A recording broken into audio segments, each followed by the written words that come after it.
लाडकी बहीण योजना जेव्हा सुरू केली होती त्यावेळी त्या संदर्भातले काही निकष होते।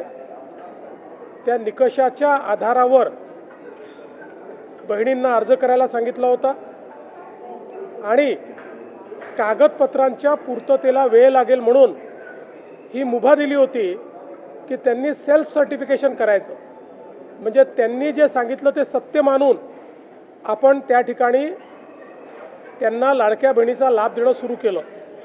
पण अर्थातच आपण ज्यावेळी कुठलाही सरकारी पैसा खर्च करतो त्यावेळी त्याचं CAGचं ऑडिट होतं आणि CAGच्या ऑडिटमध्ये निकषांप्रमाणे अर्ज आहेत की नाही याची माहिती द्यावी लागते आणि म्हणूनच योजना सुरू झाल्यानंतर आपण त्याचं KYC सुरू केलं आणि वेगवेगळे जे डेटाबेस होते त्याच्याशी कंपॅरिझन सुरू केलं, ज्याच्यामध्ये इन्कम टॅक्स विभागाकडनं आपण माहिती घेतली, सरकारचे जे काही कर्मचारी आहेत त्यांचं जिथनं पेमेंट होतं त्या पोर्टलमधनं आपण माहिती घेतली, जो काही आपला परिवहन विभाग आहे याच्यामध्ये मोटरची ओनरशिप कोणाकडे आहे 4 व्हीलरची याच्या डेटाबेसची माहिती घेतली, रेशन कार्ड याच्या डेटाबेसची माहिती घेतली आणि ही सगळी माहिती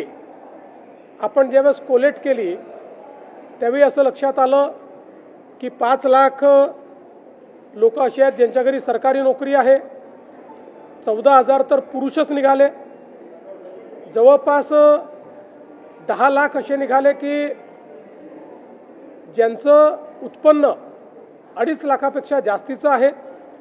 अशा वेगवेगळ्या डेटाबेसमध्ये जे लोक अपात्र झाले त्यांना आपण अपात्र केलेलं आहे।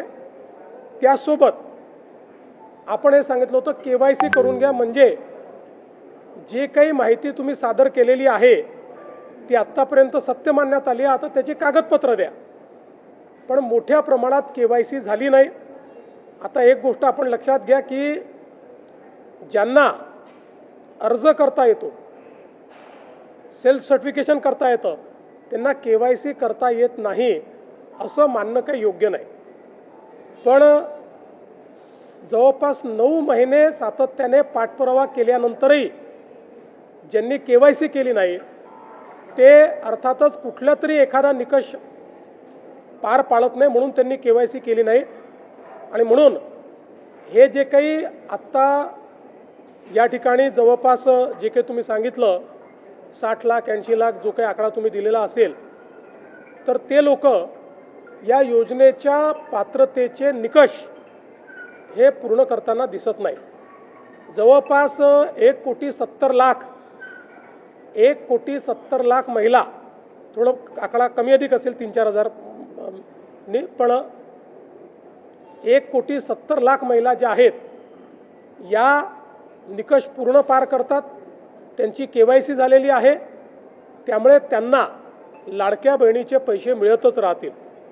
ज्यांनी KYC केली नाही त्यांना आता आम्ही पैसे देणार नाही, पण त्यांनी दिलेले पैसे आम्ही वसूली करणार नाही। मात्र 14,000 ज्या पुरुषांनी पैसे घेतलेले आहेत त्यांच्याकडनं मात्र पैसे हे वसूल केले जातील। त्यामुळे नीट सायंटिफिक प्रोसेसने या सगळ्या गोष्टी केल्या आहेत आणि आजही यांच्यापैकी कोणी जर KYC करणार असेल तर आम्ही विंडो ओपन करायला तयार आहोत आणि त्यांना लाभ द्यायला तयार आहोत। आजही ज्यावेळेस आपण जेवढ्या लाडक्या बहिणींना लाभ देतो देशातल्या कुठल्याही योजनेपेक्षा आजही सर्वात मोठी योजना ही महाराष्ट्राची आहे। आजही देशामध्ये एवढा लाभ 1,70,00,000 कुठलंच राज्य देत नाही जे महाराष्ट्र देत आहे।